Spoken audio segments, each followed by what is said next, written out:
Posiblemente tengamos que regresar, las condiciones no nos lo permiten, estamos congelados, no vemos nada, pero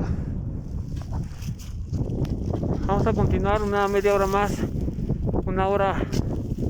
No tenemos idea de dónde vamos y estamos nada más jugando con nuestras vidas.